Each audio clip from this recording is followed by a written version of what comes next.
قصیدہ ہے میں جو مدینے کے تذکرے سے آغاز ہوتا ہے، جس کا آقا علیہ الصلوۃ والسلام کا تذکرہ ہے۔ محبتوں سے سماعت کیجیے گا کہ الہام کی رمجھم کہیں بخشش کی گھٹا ہے۔ وہ مدینہ کیسا ہے کہ الہام کی رمجھم کہیں بخشش کی گھٹا ہے۔ یہ دل کا نگر ہے کہ مدینے کی فضا ہے۔ یہ دل کا نگر ہے کہ مدینے کی فضا ہے۔ اور سانسوں میں مہکتی ہیں مناجات کی کلیاں، سانسوں میں مہکتی ہیں مناجات کی کلیاں۔ آقا کلیوں کے کٹوروں پہ تیرا نام لکھا ہے، کلیوں کے کٹوروں پہ تیرا نام لکھا ہے۔ اور آیات کی جھرمٹ میں تیرے نام کی مسند، آیات کی جھرمٹ میں تیرے نام کی مسند۔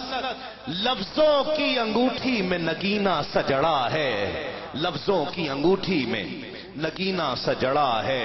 اور آپ کی توجہ دلانا چاہتا ہوں، آپ اگر کسی کی تعریف کرنا چاہیں تو آپ کبھی کہتے ہیں کہ یا ایسے ہوگا یا ایسے ہوگا۔ جب آپ تعریف کرنا چاہ رہے ہوں اور کوئی بھی شے اس شخصیت کی تعریف پر پوری نہ اتر رہی ہو، اس شخصیت کے معیار پر پوری اترتی بلکہ اس کے قریب قریب نظر نہ آتی ہو، تو آپ کبھی کہتے ہیں کہ یا ایسے ہوگا یا ایسے ہوگا، نہیں ایسے ہوگا نہیں ایسے ہوگا۔ شاعر نے یہی انداز اپنایا ہے۔ شعر سنیے اور ایمان تازہ کیجئے۔ کہتے ہیں آقا علیہ الصلوۃ والسلام کی تعریف کرتے ہیں، اعجاز الحق صاحب خصوصی توجہ چاہتا ہوں کہ یا تیرے خد و خال سے خیرہ مہو انجم، یا تیرے خد و خال سے خیرہ مہو انجم، یا دھوپ نے سایہ تیرا خود اوڑھ لیا ہے، یا رات نے پہنی ہے ملاحت تیری تن پر، یا رات نے پہنی ہے ملاحت تیری تن پر، یا دن تیرے انداز صباحت پہ گیا ہے۔ اور وہ آقا کا مقام کیا ہوگا جس کے غلاموں کا یہ مقام ہے۔ شعر سنیے اور آپ نے اس پر بلند آواز سے سبحان اللہ کہنا ہے کہ سورج کو ابھرنے نہیں دیتا تیرا حبشی، سورج کو ابھرنے نہیں دیتا تیرا حبشی، بے زر کو ابو ذر تیری بخشش نے کیا ہے، بے زر کو ابو ذر تیری بخشش نے کیا ہے۔ اور خورشید تیری راہ میں بھٹکتا ہوا جگنو، مہتاب تیرا ریزۂ نقش کفے پا ہے، اور واللیل تیرے سایہ گیسو کا تراشا، والعصر تیری نیم نگاہی کی ادا ہے، والعصر تیری نیم نگاہی کی ادا ہے۔ اور آج لا اقسم بہذا البلد اس کی آیات کی تلاوت کی گئی، اسے منظوم کیا شاعر نے، اور بہت سے شعراء نے اسے منظوم کیا ہے، اپنی نعتوں کا حصہ بنایا، زینت بنایا ہے۔ لیکن جس طرح شاعر یہاں اسے بیان کر رہا ہے ایسا بہت کم دیکھنے میں آتا ہے۔ شعر کی لطافت دیکھیے گا کہ قرآن نے قسم کھائی ہے اس شہر اما کی، خاص لوگوں کے لیے خاص شعر۔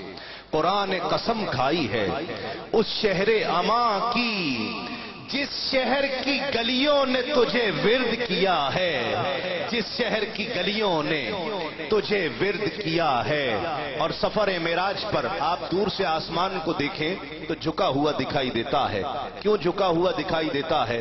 میرے نزدیک حاصل کلام ہے کہ ایک بار تیرا نقش قدم چوم لیا تھا سفر معراج پر۔ سرکار جب آپ تشریف لے گئے تو ایک بار تیرا نقش قدم چوم لیا تھا، اس آسمان نے ایک بار تیرا نقش قدم چوم لیا تھا۔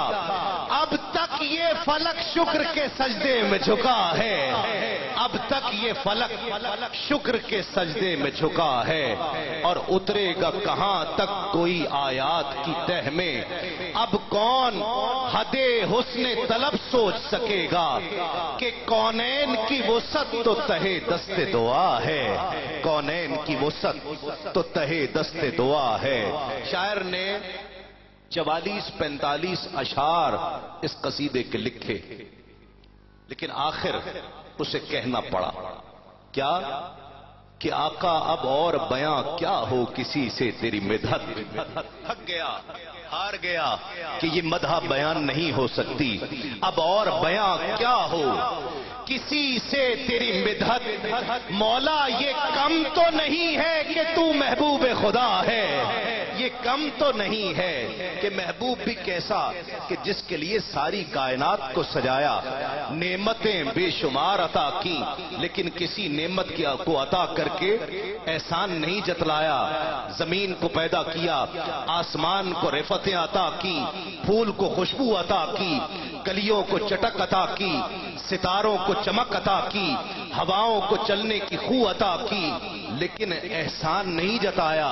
لیکن جب باری آئی اپنے محبوب محمد مصطفیٰ کی، فرمایا لقد من اللہ علی المؤمنین اذ بعث فیہم رسولا، اے ایمان والو تم پر احسان ہے کہ ہم نے تمہیں اپنا محبوب عطا کر دیا ہے، اب اور بیاں کیا ہو کسی سے تیری مدحت، یہ کم تو نہیں ہے کہ تو محبوب خدا ہے، یہ کم تو نہیں ہے کہ تو محبوب خدا ہے۔